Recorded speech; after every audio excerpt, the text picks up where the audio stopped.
va poursuivre cet après-midi consacré aux enjeux d'IA et de cybersécurité en se demandant qui hack nos cerveaux. Et on va parler de souveraineté cognitive. Parce que la souveraineté, ça ne se limite pas forcément à la maîtrise de nos frontières ou à notre autonomie stratégique. On peut se demander si aujourd'hui, la souveraineté, elle ne se niche pas aussi au plus profond de chaque individu, c'est-à-dire dans son cerveau. Et pour parler de cette question, donc j'ai le plaisir d'avoir avec moi cet après-midi Anna Lambert, qui est docteure en philosophie, enseignante à Paris 8, et également auteure de plusieurs ouvrages, notamment Schizophrénie numérique, et puis un dont j'ai beaucoup aimé le titre, qui s'appelle De la bêtise artificielle. Et puis Émilie Bailly, qui est directrice adjointe INRIA Défense et Sécurité, ici, à Grenoble.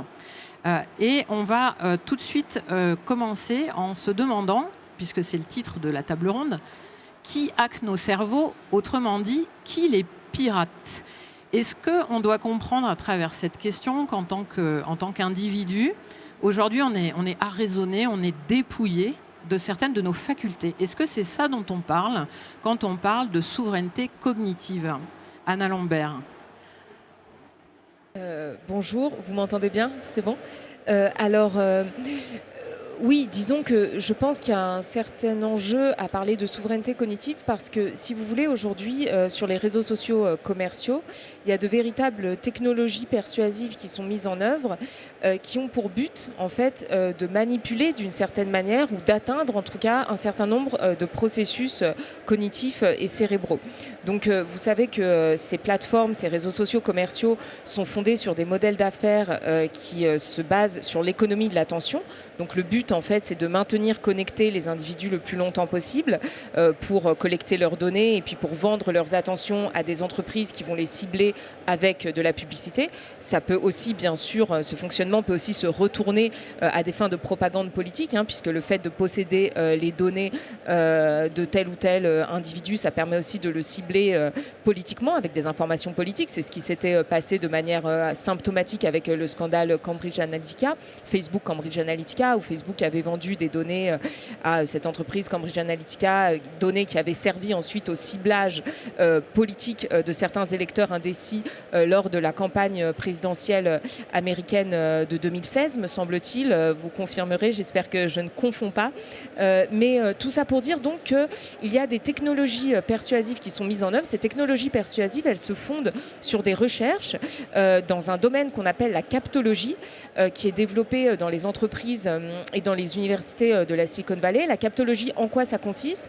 Eh bien, en fait, c'est une articulation entre différentes disciplines scientifiques, la psychologie cognitive, les neurosciences, mais aussi l'algorithmique, l'informatique, parfois aussi l'économie, dans le but de développer des fonctionnalités technologiques qui vont nous maintenir accrochés d'une certaine manière au réseau. Alors, on appelle ça d'ailleurs des dark patterns, des interfaces trompeuses ou des interfaces manipulatoires. On cite souvent l'exemple du défilement infini. Vous avez peut-être fait l'expérience sur vos réseaux que le fait de pouvoir faire défiler à l'infini toutes sortes de vidéos sans jamais avoir à réactiver ou à ouvrir une nouvelle page, et ben ça, c'est une technique qui a été pensée pour maintenir les individus connectés le plus longtemps possible. Les notifications aussi, la quantification des vues aussi, parce que la quantification des vues sur les réseaux joue sur notre besoin de reconnaissance sociale. Donc évidemment, on a envie de voir combien de vues on a obtenu, donc on a envie de se reconnecter à la plateforme, etc. etc. Et en fait, ce qu'il est intéressant de remarquer aujourd'hui, c'est que ces techniques de captologie, en fait, elles sont aussi à l'œuvre dans les dispositifs d'intelligence artificielle générative, puisque vous avez, donc, qui fonctionnent d'ailleurs bientôt. Enfin, OpenAI a annoncé le développement d'un modèle d'affaires publicitaire.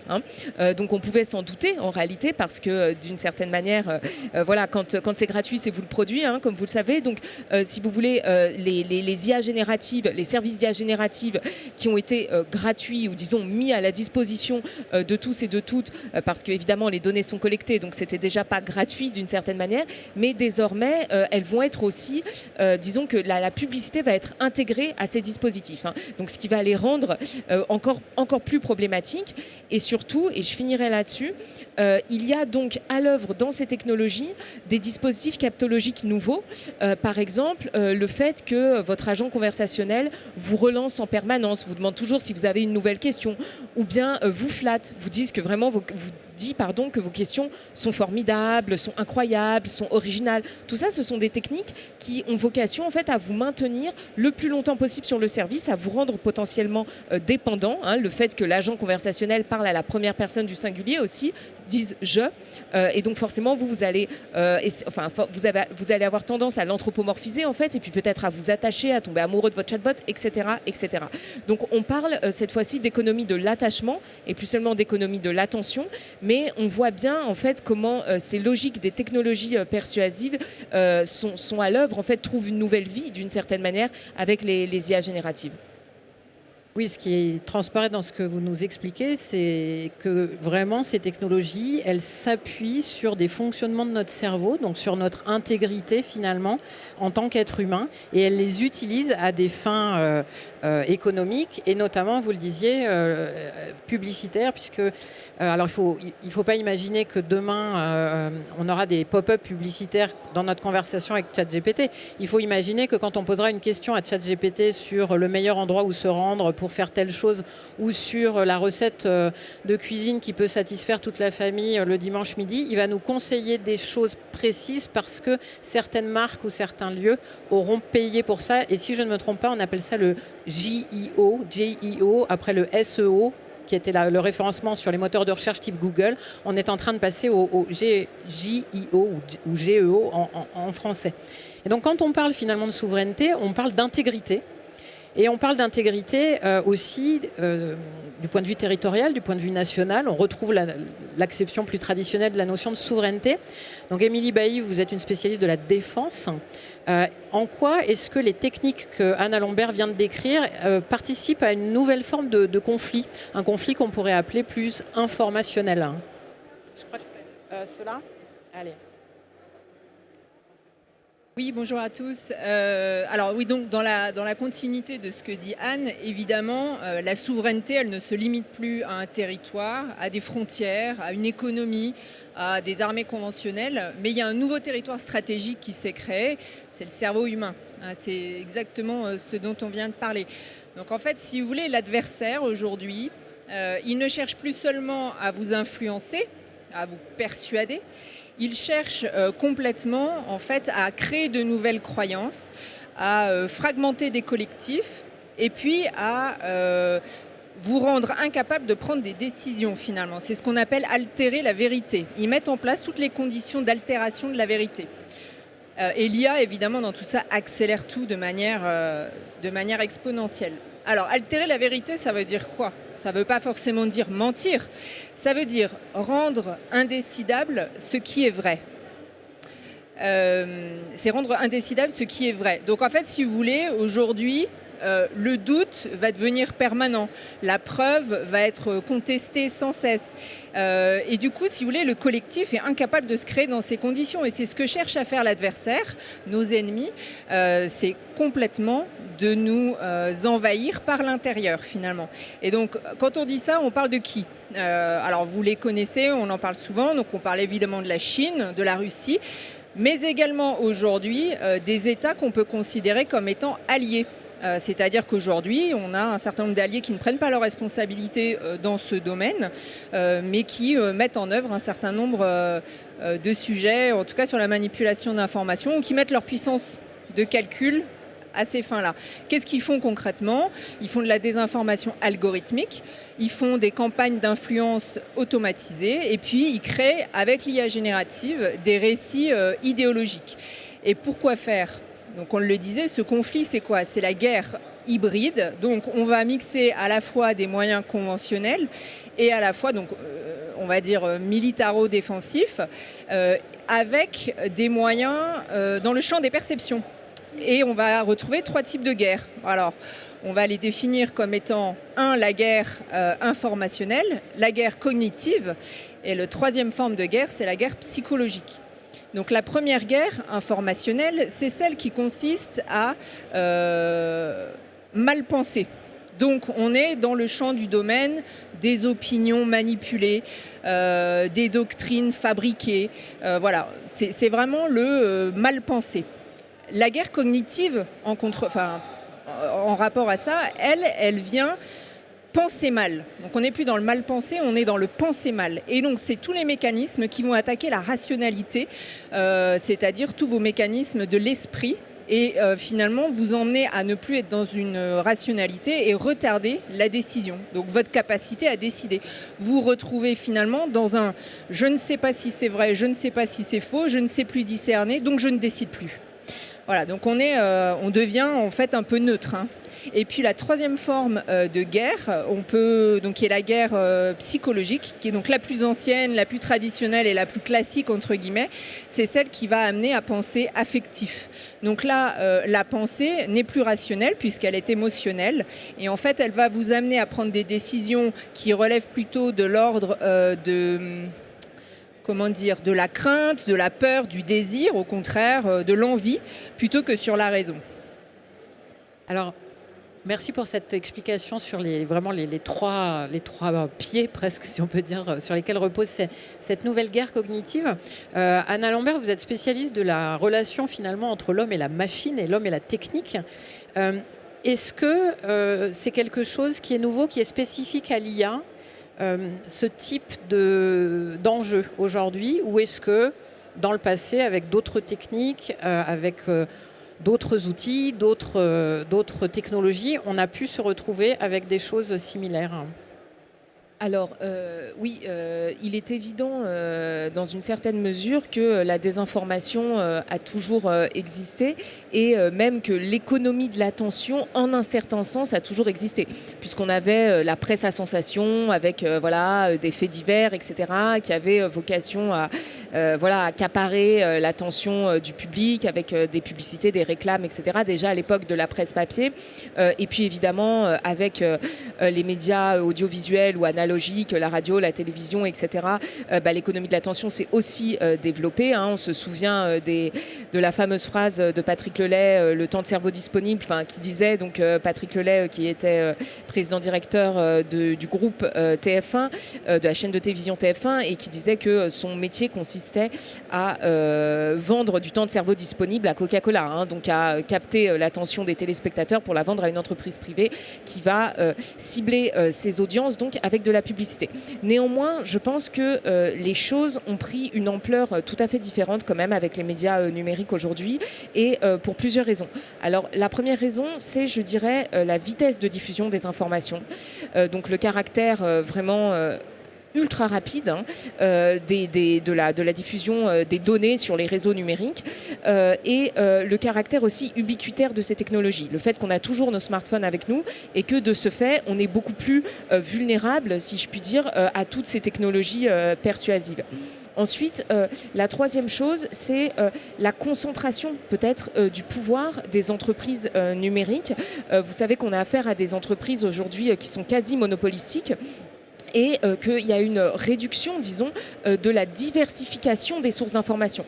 Par exemple, quand vous êtes sur un réseau social, commercial, vous avez l'impression que vous pouvez vous-même publier toutes sortes d'informations et que vous pouvez accéder à toutes les informations diffusées par tous vos contacts.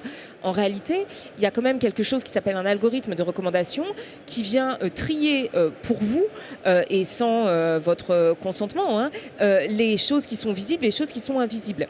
Et cet algorithme de recommandation, en fait, il a été décidé par une entité qui est l'entreprise privée qui possède en réalité le réseau social commercial, et il est opaque la plupart du temps, même si les réglementations européennes récentes, donc le DSA et le DMA,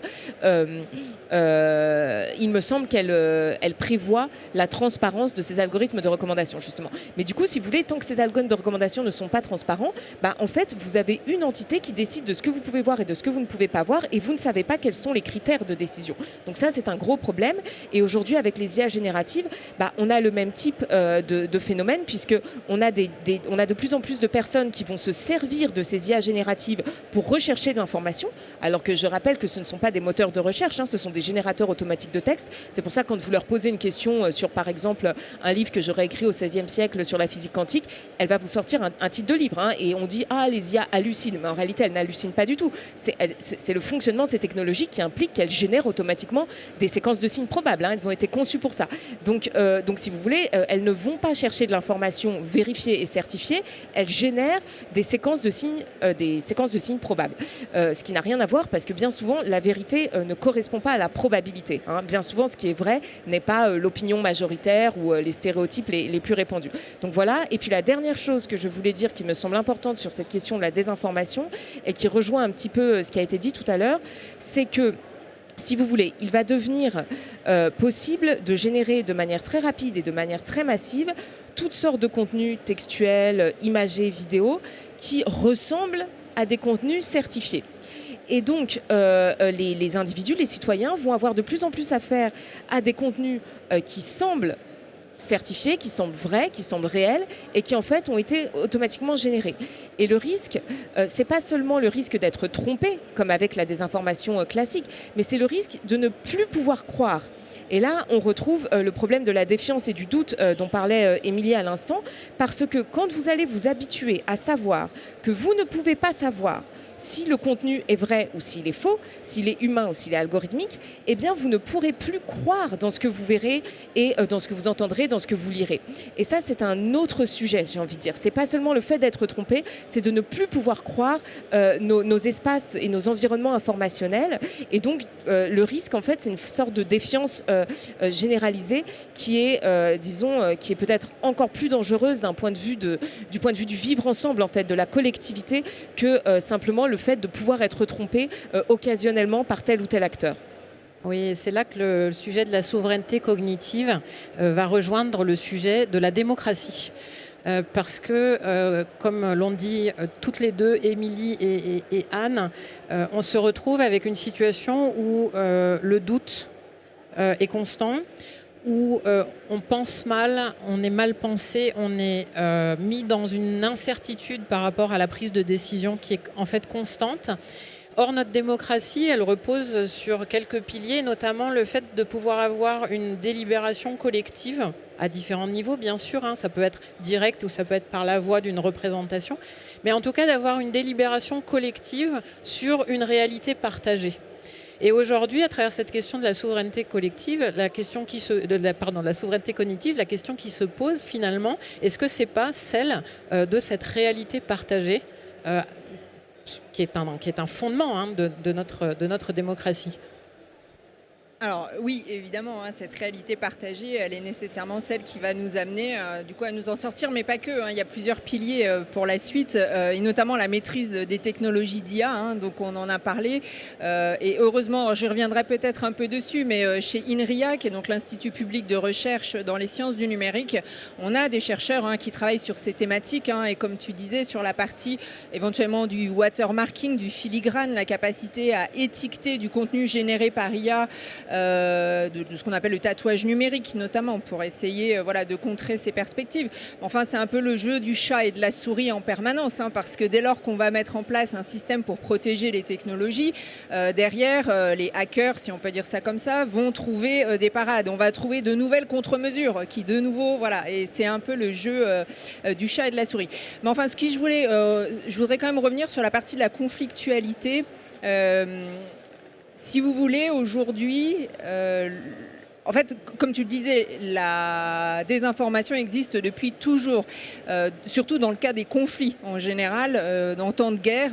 Toujours eu son lot de propagande, d'actions de propagande pour déstabiliser l'adversaire, atteindre son moral, etc. Aujourd'hui, ce qui bouleverse tout ça, c'est cette révolution numérique. C'est-à-dire qu'on n'a plus aucune frontière, on a une immédiateté du contenu et de l'information à un coût extrêmement limité. Donc si vous voulez, voilà. Mais ce qui est quand même nouveau dans tout ça, c'est que la désinformation, elle s'installe également en temps de paix, et pas seulement qu'en temps de guerre. En temps de paix ou ce qu'on peut appeler en temps de compétition. C'est un peu le terme qu'on utilise aujourd'hui avant la confrontation.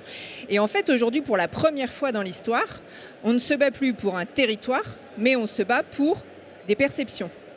Et tout ça sans la force, sans recours à la force. C'est quand même assez incroyable.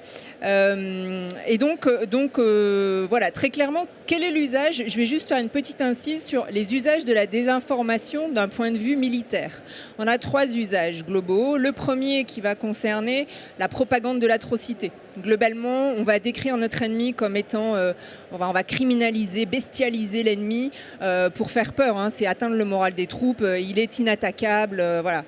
Le deuxième usage de la désinformation, c'est la déception, la ruse, et c'est ce qu'on appelle maskirovka en russe, l'art du camouflage. Et en fait, c'est d'amener l'adversaire à croire que vous allez faire quelque chose sur un territoire qui n'est pas forcément celui où vous allez être. Et ça, c'est pas nouveau. Hein. Pendant la Seconde Guerre mondiale, l'opération britannique Mincemeat a été lancée contre les Allemands pour faire croire aux Allemands que les Alliés allaient débarquer et envahir par les Balkans et la Sardaigne, alors qu'en fait, l'objectif réel, c'était la Sicile. Et ensuite, l'opération Husky, et il remonte la campagne d'Italie. Voilà, donc ce que je veux dire, c'est que les campagnes structurées de désinformation, elles existent sur le champ militaire depuis quand même assez longtemps. Et le troisième usage, et là qui pour le coup est celui qui est le plus embêtant aujourd'hui, ou du moins le plus problématique, c'est vraiment d'attaquer les esprits civils avec ce virus de la démocratie. C'est-à-dire que qu'est-ce qu'ils font? L'idée, c'est d'attaquer les civils en injectant, enfin en occupant l'espace médiatique, en pénétrant l'esprit des civils, et pour semer ce fameux virus qui va ensuite semer clairement le chaos. Hein. Et donc, on le voit, par exemple, en 2017, il y a un manuel de Daesh qui avançait que l'information était plus puissante que l'arme atomique, par exemple. Et je pense qu'il y a quand même une réalité là-dedans. Les Chinois, typiquement aujourd'hui, sont très clairement en avance. Ils se sont dotés d'un accès direct à notre cerveau avec TikTok. Il faut se le dire, hein, TikTok, c'est quasiment 2 milliards d'utilisateurs. C'est l'outil le plus massif de désinformation qu'il existe. Très clairement, vous vous installez TikTok sur votre téléphone. Moins de 40 minutes après, vous êtes déjà face à la désinformation russe. Moins de 40 minutes après. C'est excessivement rapide et très industrialisé. Et d'ailleurs, les Chinois ont dans leur pensée stratégique militaire une doctrine qui s'appelle la dominance cognitive. Donc ça fait clairement partie de leur mode opératoire qui intègre l'IA, le big data et également la partie TikTok par là. Et en fait, c'est extrêmement puissant. À titre d'exemple, alors je vais citer le chef de la cellule ASO. ASO, c'est anticipation stratégique j'ai plus l'acronyme, excusez-moi, qui relève de l'état-major des armées, qui a dit qu'ils avaient fait une étude auprès des Taïwanais. Que serez-vous prête à faire si vous étiez attaqué, vous, Taïwan, par les Chinois? Seriez-vous prêt à vous défendre? Les Taïwanais ont répondu, en majorité, donc je n'ai plus les chiffres, non, nous ne prendrions pas les armes, car les Chinois nous paraissent très sympathiques sur TikTok. Je veux dire, quand on est à ce niveau-là, ça vous montre quand même que voilà, l'IA, par la capacité à produire, à falsifier du contenu sur des échelles industrielles à un coût limité et en des temps records, bon voilà, on voit bien qu'on en est là. Hein. Alors c'est un tableau particulièrement réjouissant. Vous êtes contente d'être venue écouter ce constat. Il y a bien des leviers qu'on peut mobiliser quand même pour faire quelque chose. Qu'est-ce qu'on peut, quels sont les leviers qu'on a à notre disposition? Quels sont les leviers qu'on pourrait imaginer demain? Est-ce qu'il y en a un en particulier qui vous paraît à l'une ou à l'autre vraiment crucial dans ce nouveau paradigme? Oui, alors disons qu'il y a toute une panoplie, je pense, de leviers à la fois sur le plan de l'éducation, sur le plan de la régulation, sur le plan de l'innovation. Je voudrais juste insister sur, disons, 3 points qui me semblent assez intéressants parce qu'ils me semblent pouvoir s'adapter à la fois aux réseaux sociaux et aux IA génératives. Et puis après j'insisterai sur une question qui me semble être la question cruciale selon moi dans ma perspective. Les 3 points que je voulais évoquer, c'était la question de la transparence et la question, plutôt 2 points en réalité, et la question du droit au paramétrage. Vous savez, on en a beaucoup parlé dans le cadre justement du règlement européen sur les services et les marchés numériques. Le droit à la transparence, c'est le droit pour les individus en fait de connaître les principes de fonctionnement des algorithmes de recommandation sur les réseaux sociaux. Et on pourrait imaginer aussi qu'il y ait des obligations de transparence pour les IA génératives. Donc par exemple qu'on sache sur quels sont les jeux de données sur lesquels les IA ont été entraînés, quels sont les principes d'entraînement des grands modèles de langage. Par exemple, vous savez, dans toute cette phase du fine-tuning, quand les modèles sont ajustés selon des objectifs, des fonctions objectives très particulières, on pourrait avoir accès à toutes ces informations, ce serait très utile. Et puis le droit au paramétrage, c'est la deuxième chose, c'est la possibilité pour les individus de paramétrer eux-mêmes les outils qu'ils utilisent. Donc par exemple, dans le cas des réseaux sociaux, de choisir, de paramétrer les algorithmes de recommandation en disant voilà, moi je suis plutôt intéressé par tel type de contenu, etc. J'ai pas envie qu'on me recommande des contenus de propagande ou je ne sais quoi. En tout cas, donner un pouvoir d'action aux usagers sur les algorithmes de recommandation. Et là encore, on pourrait imaginer que ce soit le cas aussi pour les IA génératives. Par exemple, on pourrait se dire que le fait que l'IA générative me parle à la première personne du singulier, ça pourrait être un choix. Par exemple, moi, si j'ai pas envie de dire tu à mon chatbot, je pourrais choisir de ne pas dire tu en fait. Ça pourrait être une fonctionnalité parmi d'autres, etc. Donc ça, c'est 2 points qui me semblent intéressants à creuser, sachant que c'est des questions qui sont déjà, je dirais, pour la transparence, c'est clairement posé dans le cas du règlement européen sur les services numériques, et pour le paramétrage, c'est évoqué, disons. Voilà. Et ensuite, donc moi, le levier sur lequel je voudrais porter vraiment l'attention ici, c'est la question du pluralisme algorithmique et de la recommandation collaborative. Alors je vais expliquer ce que j'entends par là. Cette histoire de pluralisme algorithmique, en fait, c'est une proposition qu'on avait faite au sein du Conseil national du numérique quand j'en faisais partie, donc c'était il y a 1 an ou 2 ans, et qui a fait l'objet, vous pouvez retrouver ça en ligne, d'une tribune dans le journal Le Monde notamment. Donc c'est l'idée tout simplement d'exiger que sur les réseaux sociaux, il y ait plusieurs algorithmes de recommandation alternatifs et que l'on puisse choisir qui nous recommande les contenus, en fait, vous voyez, et donc savoir aussi qui nous recommande les contenus. De même que aujourd'hui, quand vous allez acheter un journal, chacun d'entre vous lit des journaux différents, et c'est bien normal. Ça s'appelle le pluralisme des médias, en fait. C'est une condition de possibilité des démocraties. Ça fait partie de la définition de la démocratie. S'il n'y a pas une pluralité médiatique, la démocratie n'est pas possible parce que les libertés d'expression et d'opinion ne peuvent pas s'exercer. Donc la question du pluralisme algorithmique, ça me semble être une question très importante, d'autant qu'il existe aujourd'hui des systèmes de recommandation collaboratifs. Qu'est-ce que ça veut dire ? Ça veut dire que vous pouvez, en tant que citoyen, par exemple, évaluer des contenus, donc voter pour telle ou telle vidéo sur un réseau social comme YouTube, etc. Et il est possible, avec un algorithme de recommandation, de recommander les vidéos qui ont fait l'objet des meilleures évaluations par les citoyens. Vous voyez, c'est ce que propose l'association Tournesol, qui développe un algorithme de recommandation collaboratif en ligne. Vous pouvez aller voir et vous pouvez participer à ces évaluations de contenu. Et l'algorithme de recommandation de Tournesol, en fait, il vous recommande les vidéos qui ont été jugées par les membres de l'association comme étant d'utilité publique. Et donc, évidemment, l'idée, c'est pas qu'il y ait un seul dispositif qui fasse ça. L'idée, c'est qu'il y en ait plusieurs et qu'on puisse avoir des recommandations qui viennent justement des jugements humains, en fait. Plutôt que de partir toujours à la chasse aux fausses informations dans l'après-coup, là, c'est très intéressant en amont d'agir sur les recommandations, tout simplement. Merci beaucoup. Finalement, on est dans la tension entre le retour à l'ORTF et un canal validé par en haut. Et je sais que ça a fait partie des choses qui ont été mentionnées par le président de la République et qui ont suscité immédiatement un tollé. Et je pense à juste titre, parce qu'on n'est plus du tout dans cette culture de la vérité estampillée par le politique. Mais en même temps, on voit bien qu'à côté de ça, on a TikTok qui déverse des contre-vérités permanentes et qu'on n'interdit pas. Parce qu'interdire l'accès à un réseau social, ce n'est pas interdire le réseau social. C'est encore quelque chose de différent. Émilie, est-ce que vous avez un levier qui a votre préférence pour contrer la guerre cognitive à laquelle on fait face ? Bon, il y a un petit tropisme. Je travaille pour un institut de recherche, donc évidemment, à mon sens, Évidemment. Donc il y a 3 piliers pour moi et celui que je vais développer, c'est celui de la maîtrise des technologies d'IA.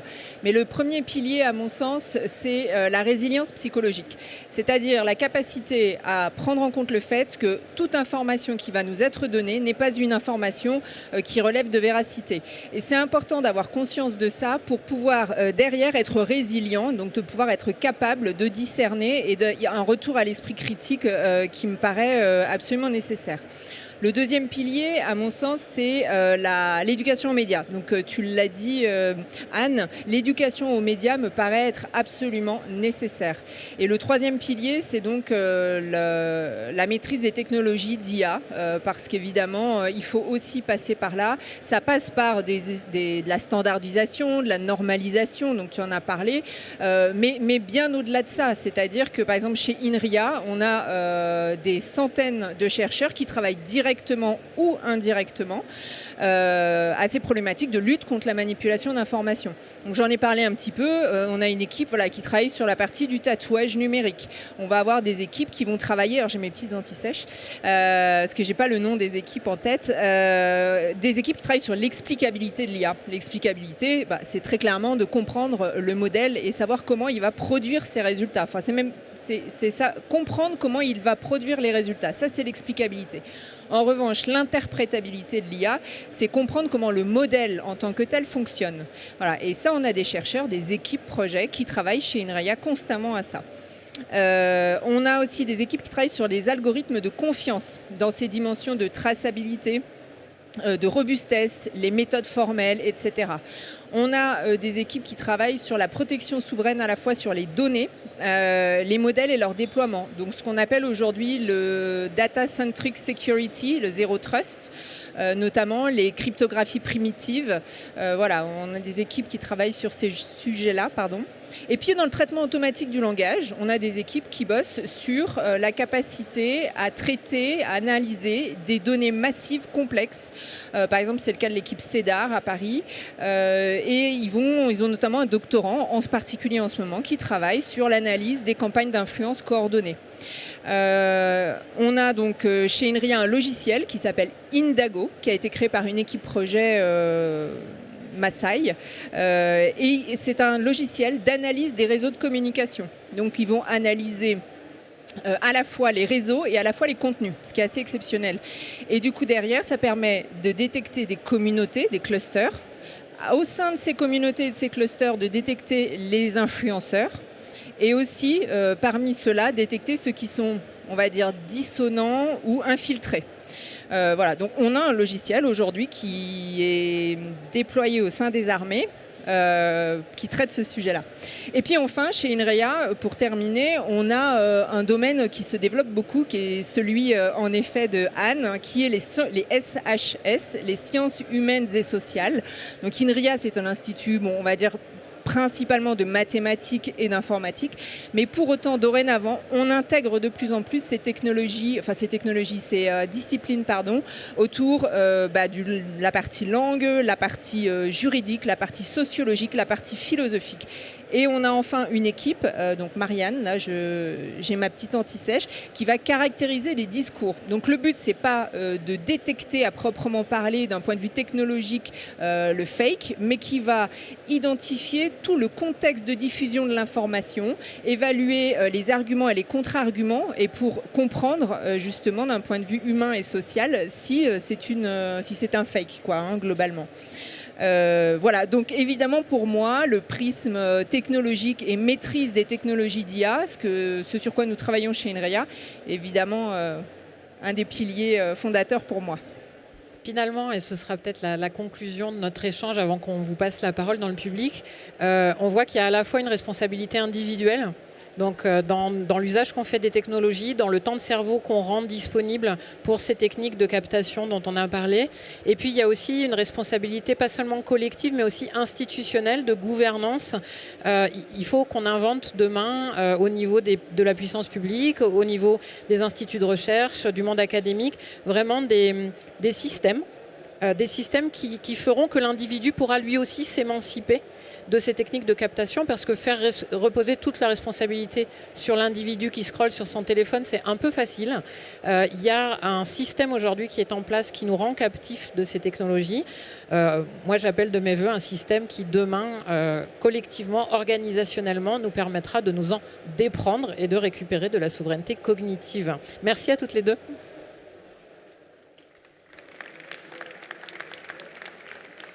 Alors, est-ce qu'il y a des questions dans le public? Ne vous censurez pas, levez la main. Oui, là-bas. Là-bas, il y a une question. Alors, attends, tu l'as vu ou pas? Il y a une dame là-bas.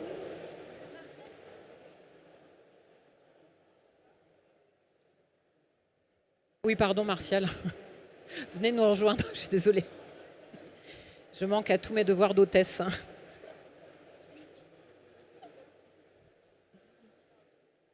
Bonjour, c'est mieux. Je trouve qu'il y a un paradoxe entre votre premier pilier, qui est de retrouver l'esprit critique et de faire attention, et ce que disait Madame Alembert, avec se méfier du doute et d'être dans le doute permanent. Et je trouve que les deux sont paradoxales. Je sais pas.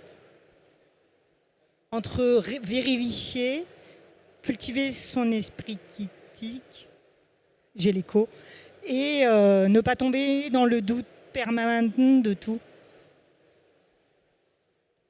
Oui, en fait, je ne sais pas si j'ai très bien compris votre question, mais en tout cas, ce qui est clair, c'est qu'il faut bien distinguer la défiance, le doute, de l'esprit critique.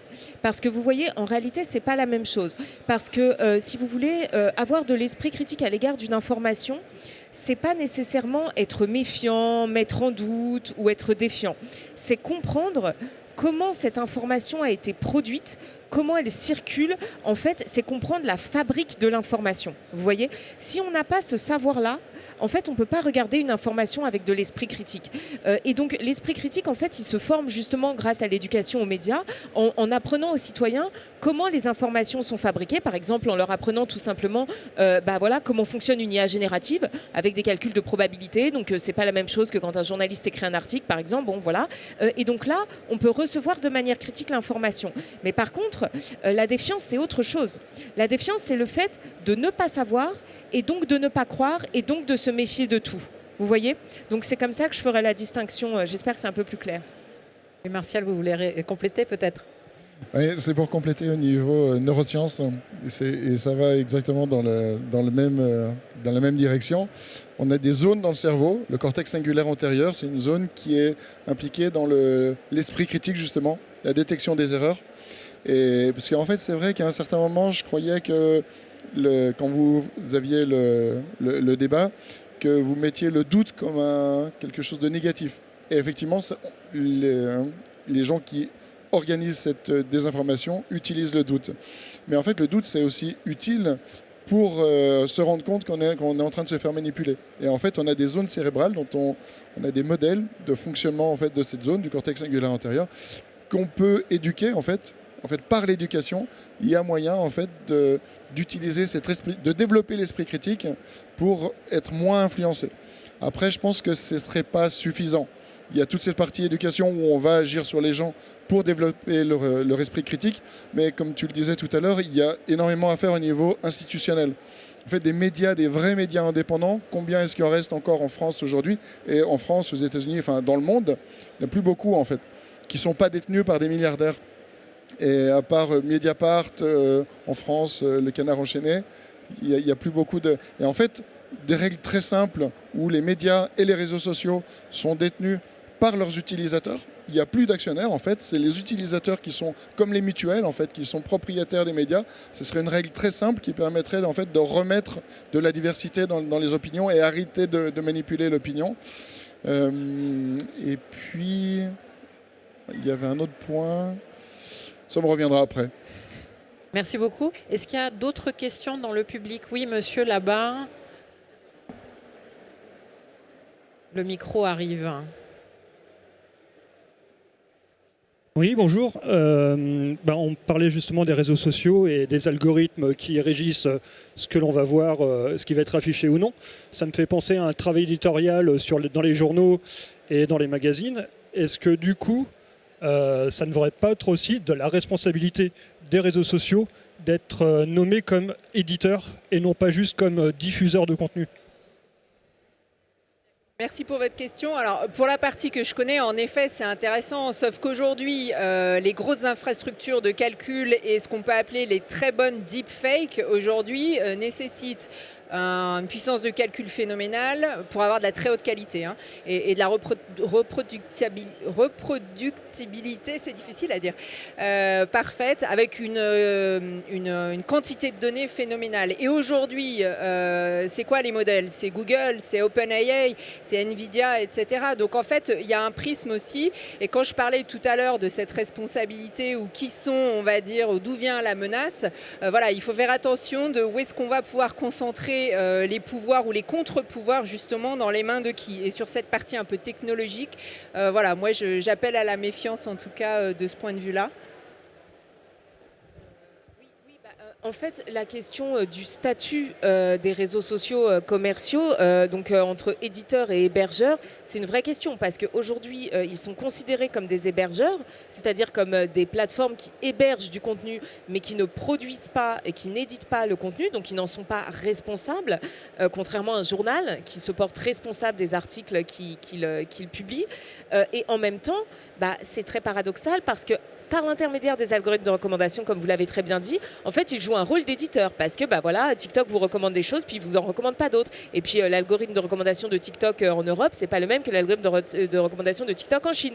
Donc du coup, il y a quand même bien un pouvoir éditorial qui est exercé. Alors ça, c'est une réflexion qui est, je dirais, en cours au niveau juridique, mais pour l'instant, en tout cas, il y a beaucoup de personnes qui s'interrogent sur ça parce que maintenant, c'est devenu assez clair en fait qu'il y avait une activité éditoriale exercée par ces plateformes, mais à strictement parler, ils sont encore considérés comme des hébergeurs. Et je voulais juste ajouter une petite chose par rapport à ce que vous disiez à l'instant sur la question de réseaux sociaux qui appartiendraient à leurs utilisateurs d'une certaine manière.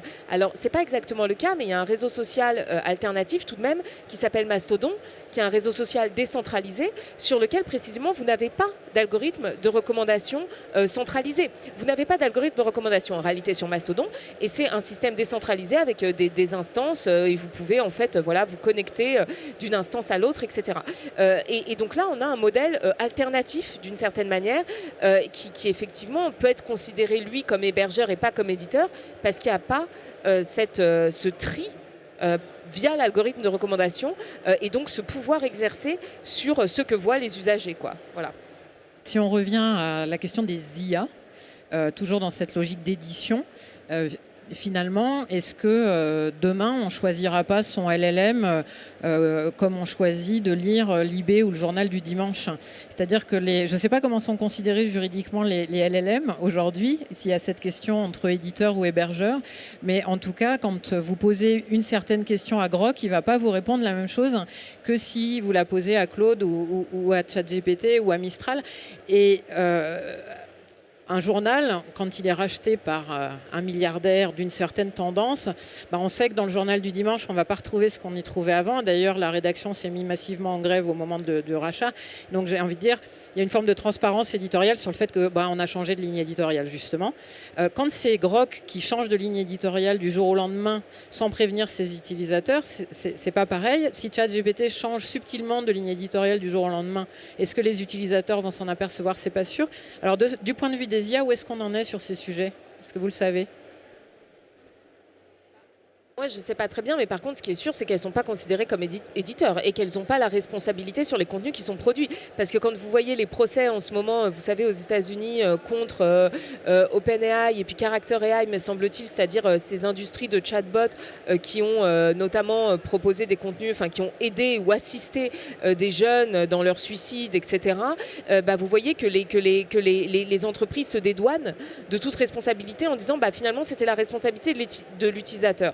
Donc voilà, elle ne se porte pas responsable actuellement du contenu généré. Il nous reste 1 minute 30. Je travaille pas du tout sur les modèles de langage, les LLM, mais je crois, vous me corrigerez si je dis une bêtise, qu'il n'y a pas de transparence sur les algorithmes qu'ils utilisent. Il n'y a aucune transparence. Non, effectivement, ils ne sont pas open source. Ce qui est un vrai problème. L'idée est partie. En même temps, bon, voilà, il nous reste assez peu de temps. Peut-être une toute dernière question à laquelle on peut répondre par oui ou par non. Ah oui, là-bas. Une question courte avec une réponse qu'on va essayer de faire courte. Oui, ça marche pas. Si, ça marche. Oui. Donc très courte en fait. Moi j'anime des cafés IA et je recommande 3 modèles de langage qui sont le chat, Euria et Lumo. Est-ce que vous avez travaillé sur le côté éthique et débarrassé de tout ce que vous venez de dire de ces 3 IA qui sont françaises, suisses et suisses? Alors, sur la partie technique, je ne pourrais pas répondre en effet. Par contre, ce que je peux, c'est éventuellement me renseigner pour vous, si vous voulez, voir avec les chercheurs chez nous. On a un programme IA dédié, évidemment, chez INRIA, avec les spécialistes. Donc voilà. En tout cas, moi, j'encourage vivement, dans ce contexte, la collaboration finalement entre les acteurs civils, les acteurs militaires, les académiques et les industriels à travailler sur ce sujet. Parce que globalement, la désinformation, on n'en viendra pas à bout aussi facilement. Et donc, du coup, il faut nécessairement qu'on s'unisse tous sur des thématiques croisées, notamment, pour pouvoir apporter des pistes de solutions. Mais il faut être positif quand même, hein, parce qu'on a tout un tas de contre-mesures au niveau des étatiques, hein, notamment, qui s'emparent de ce sujet. Donc, soyons positifs. L'espoir est permis. Voilà. Et c'est sur cette note positive qu'on va terminer cette table ronde. Merci beaucoup à vous tous. Merci au public pour son attention. Et bon après-midi.